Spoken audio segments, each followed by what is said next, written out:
like a bullet. Saw it, knew it, never thought it happened to me.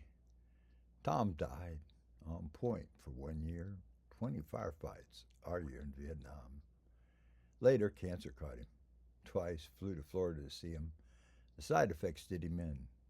Colostomy bag hanging off him, stumbling around his house, stumbling around just like me today. I cried when he died. Bill in Appalachia drove to Harlan, Kentucky twice to save his life. We were two hillbillies singing our songs in Vietnam. We shared radio watch every night, every week, all year on patrol. After the war, got him service connected disability. Wanted him to get here in Connecticut. Not enough trips to Appalachia. Died from a heart attack and laid to rest in Kenbear, Kentucky. Laid to rest in those Kentucky mountains. Saw it, knew it, never thought it'd happen to me. Like rain, my cancers came. Going on my fourth cancer, 5 years. How much can my body take? Survived stage 4 terminal last time around. The bullets of cancer hit me hard. No bravado, no heroics. I continue on, limping on. Weak body, brain fog, Agent Orange, Vietnam. Struck me, just like Tom and Bill. Saw it, knew it. Never thought it'd happen to me. Play opens. 8 guys sitting in a semicircle. Marine with dogs standing in front of them. Boys, this dog will save your life. You can sleep. Dog stays awake all night. You can smell a Viet Cong a mile away with this dog. Wake up fresh and go back out on patrol. Turns dog over to the 8, and the 8 move across the stage. Slow, synchronized dance march singing. Here we go. Another patrol. Another going out to see what comes our way. We follow the trails. We live low on the ground like the Viet Cong. We go where nobody else goes. We go places that nobody else knows. Marine Corps 3rd Recon Battalion. Every week a new battle, a new firefight. We fight hard. We leave our mark. The patrols go on. Day and night. We go on. We continue on. Cross in front of the stage. They get to the other side and the dog collapses. The recon Marines pick up the dog and move back across the stage. Well, so much for the dog. A medical evacuation for a dog. Go back and just protect ourselves just like always, and we'll stay alive. We don't sleep. We don't stop. Outnumbered 10 to 1. We fight on. We kill more of them than they kill of us. We got this down week after week. Suicide patrols. We draw them out to shoot at us. We kill them up close and personal when airstrikes and calling in artillery after fighting through those ambushes, and we kill them all. We know how to fight. We know how to survive. Marine Corps Recon 3rd Battalion. At the side of the stage, the dog is put off in the helicopter, and they move back in synchronization, back to the middle of the stage, slowly in shadows and silence. Explosions, gunshots, lights flashing, recon Marines screaming like rebel yells, Vietnamese language mixes in, and the troops run off stage to the side. One person left. We fought them hard that day. They pulled their dead and wounded back to the bush, and still fires cooking their food. They had a field hospital. The lieutenant wanted us to collect papers, maps, and information. The corpsman steps out from the wings and sings, "A guy comes up the trail. I killed him face to face. Put a 45 slug right in his stomach, and he jumped off the ledge rather than be captured. Ran back and told the lieutenant, better bug out. There might be 100 of them and only 8 of us." We turned around and walked down that mountain. All exit from the stage. All 8 come out again from both sides in the middle, singing. Guy said these chemicals wouldn't hurt a person. We got to brush our teeth with these chemicals. They only kill the plant, doesn't hurt humans. So many leaves fell, look like winter in summer. Can't find the trail. Stumble along the side of the mountain, the base camp covered with leaves. They never came back. We found mortar positions where they shot the mortar rounds into what we called Mortar Valley. The valley was cleared, the Marines moved up the valley. We went up and dusted our clothes from the chemicals. That was it, one patrol. That was it, sprayed one time. That was it. We would all die later. The characters start coming out from backstage on both sides one by one. Got out of college. Went to officer training. Here I am in Vietnam. I'm the lieutenant commander of these troops. My father was a Marine and I'm a Marine. I do this because I love the Marine Corps. Fight hard and brave in battle. U.S. Marine Corps. Sergeant. Was stationed in Hawaii. Sand and surf. Sun and Coca-Cola. Next week got sent to Vietnam. Said this recon unit had too many casualties.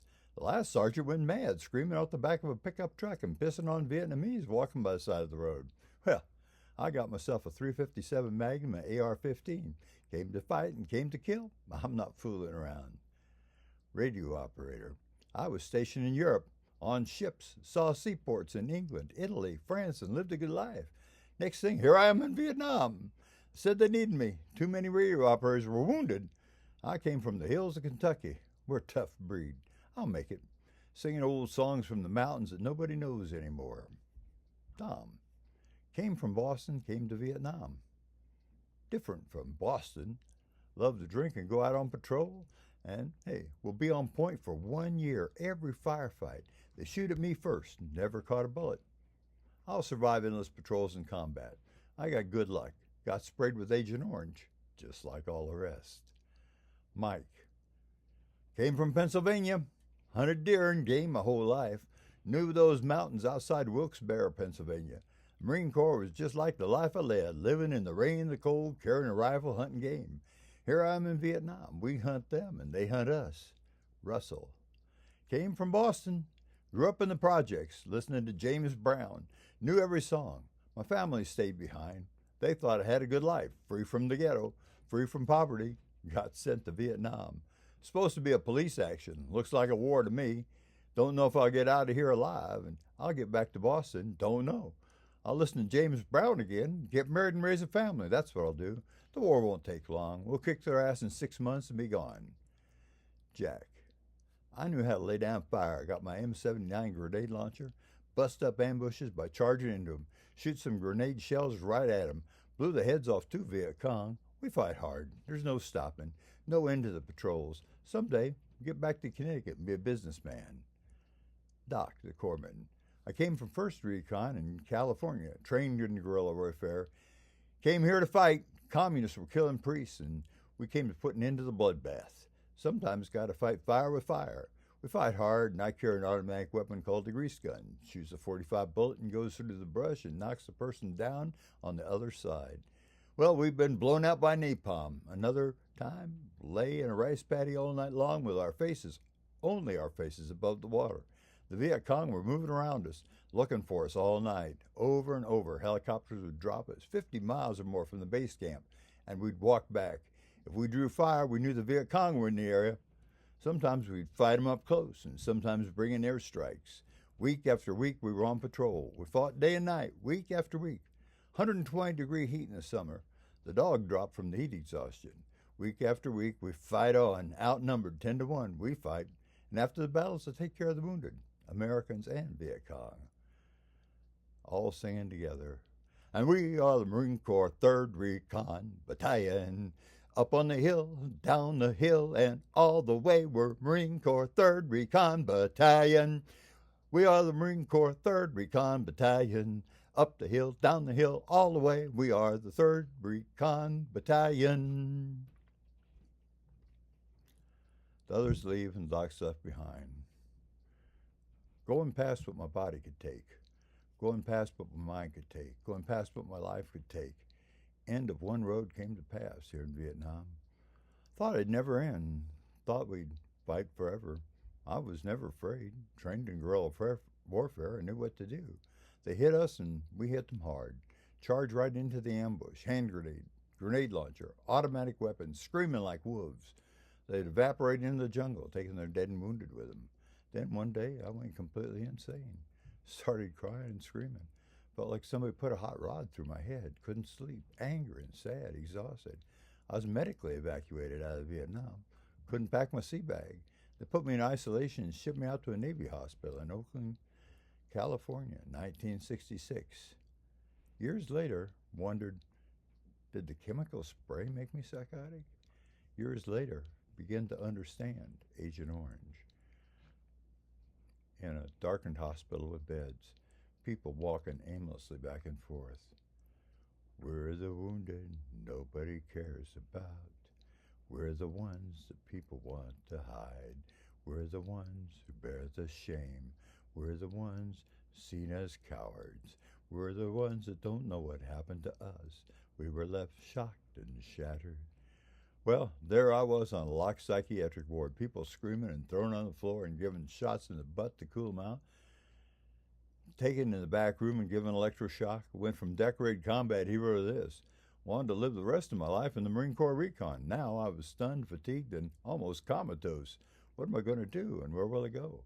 Mom and Dad didn't want me to come home to Illinois. Spent a month homeless in San Francisco. Had friends in Los Angeles. They let me stay with them, and then went back to San Francisco. On an airplane going north, met Stella. She worked at City Lights bookstore in San Francisco. She knew the people, and she knew the city. She introduced me to her friends, and they were against the war. I was against the war.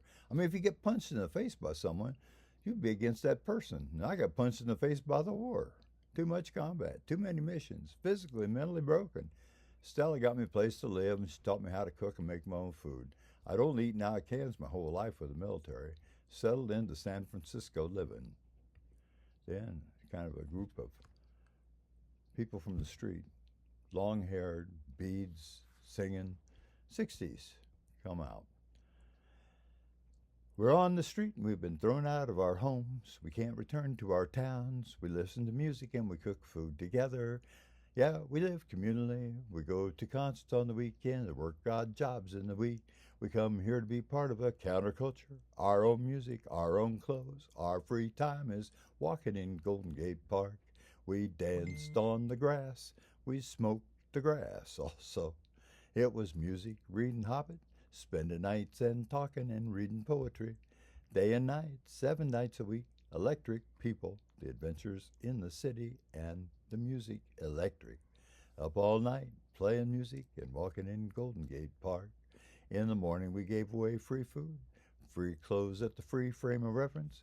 We were named the Diggers, and the Diggers were with us. We were the street people. We called ourselves freaks, and they wanted to be freaky. Outsiders called us hippies. Name caught on, moving day and night. Trying for salvation, trying to find God. Got high enough we might reach God.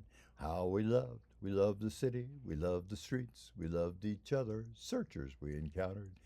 Every day was a new encounter. Our lives were an odyssey without end. Well, the summer of love came along, and I went off to work in the forest of Mount Shasta, just like Jack Kerouac in Desolation Angels. Came back to San Francisco after the summer of love. John Cannell had married Stella and heard from Emmett Grogan of the Diggers about being in New Mexico. They wanted me to scout it out. Money in my pocket from working in the U.S. Forest Service, and I hitchhiked. Caught a ride from Palo Alto, California to Albuquerque, New Mexico. Came to El Rito, New Mexico, living in the Digger commune. John and Stella lived and left to live in Santa Fe. I wandered in the mountains. Larry Littlebird, Native American from Santo Domingo and Laguna Pueblo, found me, took me into his home, and I slept in a tent in the pasture and went woods walking with Larry during the day.